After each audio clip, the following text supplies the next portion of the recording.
नमस्कार, स्वागत आहे सर्वांचं चॅनलवरती श्री स्वामी समर्थ. तर आज आपण रताळीपासून वेगळी रेसिपी बनवणार आहोत. तर ही जी आहेत पांढरी रताळी आहेत, म्हणजे मार्केटमध्ये आता तुम्हाला लाल वगैरे भेटतील, पण ही पांढरी रताळी आहेत आणि ही देशी रताळी आहेत, म्हणजे आपल्या जुन्या लोकांना माहीत आहे ते. तर मी आता इथे कुकरमध्ये 3 शिट्ट्या करून घेतलेल्या आहेत. तर हे पहा, मी आता दाखवत आहे तुम्हाला. रताळी शिजली आहे, आतून देखील ही पांढरीच असते. आणि आता आपण हिची जी आहे साल काढून घेणार आहोत रताळीची. हे पहा, मी आता इथे एका रताळीची काढून घेतलेली आहे. आपला बटाटा कसा असतो तर तशी असते ही रताळी. तर मी आता इथे खिसून घेत आहे खिसणीच्या साह्याने. हे पहा,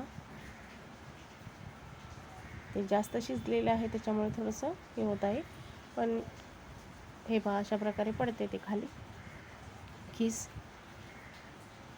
अशा प्रकारे मी सर्व इथे आता खिसून घेतलेले आहे रताळी.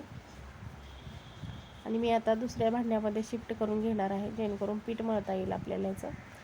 तर आता मी इथे परातीमध्ये शिफ्ट करून घेतलेले आहे. आणि हे जे वाटीमध्ये दिसत आहे तुम्हाला, हे वेलची पूड आहे. तर मी ह्याच्यामध्ये आता ही टाकून घेतलेली आहे. आणि गूळ आहे, हा बारीक चिरून घेतलेला आहे. तुम्ही गूळ पावडर देखील ॲड करू शकता, पण आता माझ्याकडे गूळ होता त्याच्यामुळे मी हा गूळ बारीक चिरून घेतलेला आहे. तर इथे मी आता ही व्यवस्थित मिक्स करून घेणार आहे. पाणी अजिबात टाकायचं नाही आहे. तर हे व्यवस्थित मिक्स करून घेणार आहे. आणि याला थोडंसं आता पाणी देखील सुटलेलं आहे, पाणी कलर देखील चेंज झालेला आहे. तर मी आता इथे गव्हाचं पीठ घेणार आहे. या कपाने साधारण 3 कप घेणार आहे आणि ते चाळून घेणार आहे एक एक चमच. हे पहा, मी आता इथे चाळून घेतलेलं आहे पीठ. आता दुसरा कप परत चाळून घेतलेला आहे. अशा प्रकारे मी 3 कप इथे पीठ घेतलेलं आहे. असं आहे याचं मेजरमेंट. आणि थोडंसं मीठ टाकायचं, का तर गोड पदार्थ आहे, एकदम थोडंसं मीठ टाकायचं. आता व्यवस्थित मिक्स करून घेणार आहे. पाणी अजिबात सध्या तरी नाही टाकणार आहे, लागलं तर थोडंसं घेणार आहे पाणी. हे पहा, व्यवस्थित मिक्स केल्यानंतर आपल्याला अंदाज येतो किती पाणी लागेल. तर आता मी आता इथे थोडंसं पाणी ह्याच्यावर शिंतळून घेत आहे. म्हणजे शिंतळायला केवढं लागतं, एकदम थोडं पाणी लागतं. तर एक छोट्या वाटीनं फक्त अर्धी वाटीच पाणी घेतलं असेल हे.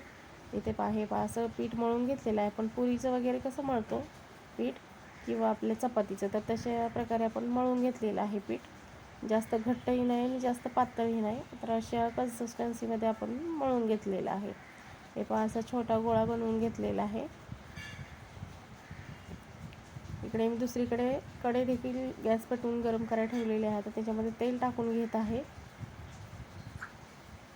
आम्ही आता इथे एका प्लेटमध्ये तीळ देखील घेतलेले आहेत. तर तीळ लावायचे, दिसायलाही छान दिसतं आणि तीळ पौष्टिक देखील असतात. आता तुम्हाला सर्वांना माहिती असेलच, का तर तिळामध्ये भरपूर मात्रामध्ये कॅल्शियम असतं. आता पिठामध्ये घोळवून घेत आहे. पिठाचा जो गोळा आहे छोटा, तो तर तुम्ही तुमच्या साईजमध्ये बनवू शकता, किती तुम्हाला मोठ्या पाहिजे तेवढ्या. मी छोट्या छोट्याच बनवत आहे. हे पहा, अलगद हाताने लाटून घ्यायचे आहेत. हे पहा, सगळीकडून सारखी लाटायची, जाड पातळ अशी नाही करायची.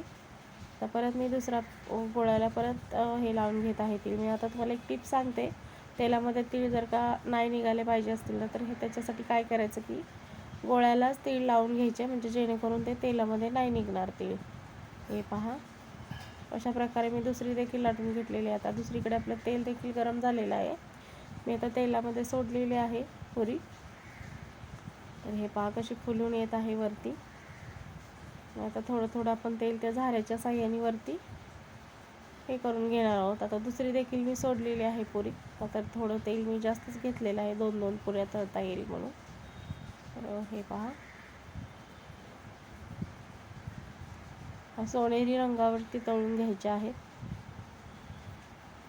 हे पहा, अशा टम्म फुगत आहेत पुऱ्या. सुगंध देखील खूप छान येत आहे, का तर आपण याच्यामध्ये वेलची पूड वगैरे घातलेली आहे. आणि आता मी हे काढून घेणार आहे एक एक पुरी. हे पहा, तुम्ही टिश्यू पेपरवरती काढून घ्यायच्या, म्हणजे एक्स्ट्राचं जे तेल आहे ते निघून जातं. मी आता टिश्यू पेपरवरतीच काढून घेतलेले आहे. हे पहा, मी आता दुसरे देखील बॅच तळून घेत आहे. अशा प्रकारे मी सर्व पुऱ्या तळून घेणार आहे. हे पहा, सर्व पुऱ्या एकसारख्या आणि छान फुगत आहेत पुऱ्या. पीठ थोडा वेळ मळून ठेवलं ना, खूप छान पुऱ्या होतात. तर जवळून देखील मी आता तुम्हाला दाखवत आहे. हे पहा किती छान दिसत आहे.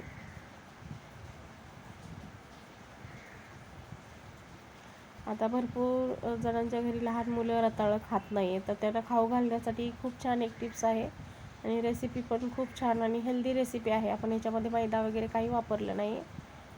गव्हाचं पिठापासूनच आपण बनवलेले आहेत आणि गूळ वापरलेला आहे, साखर वगैरे नाही वापरली. तर अशा प्रकारे हे पहा मी आता सर्व पुऱ्या तळून घेतलेल्या आहेत आणि तुम्हाला दाखवणार. हे पहा इथे ट्रेमध्ये मी ठेवलेले आहेत.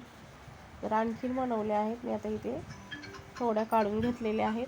हे पहा मी आता तुम्हाला दाखवत आहे. किती छान दिसत आहे. वरती जे तीळ लावले छोट्या पण मी काही बनवलेल्या, तर ह्या पण फुलल्या आहेत चांगल्या.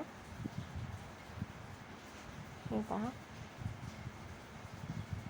खूप छान दिसत आहेत आणि चवीला पण खूप छान झालेल्या. तर ह्या ज्या पुऱ्या आहेत महिना ते 1.5 महिना आरामात टिकतात आणि खूप छान देखील तुम्ही देखील अशा प्रकारे बनवून पहा. असेच नवनवीन व्हिडिओ पाहण्यासाठी प्लीज माझ्या चॅनलला लाईक, शेअर आणि सबस्क्राईब करा. मी आता तुम्हाला एक तोडून देखील दाखवणार आहे. हे पहा एकदम अशा मऊ आणि छान झालेल्या, फुगलेल्या खूप छान. हे पहा आतून देखील ते व्यवस्थित पीठ शिजलं आहे. तर त्याच्यासाठी काय करायचं, मिडियम गॅसवरती तळून घ्यायच्या. छान होतात, खूप छान होतात. तर लहान मुलांना देखील आवडतील, मोठ्यांना देखील आवडतील. तर प्लीज सर्वांनी चॅनलला सबस्क्राईब करा, शेअर करा व्हिडिओ आवडल्यास. थँक्यू.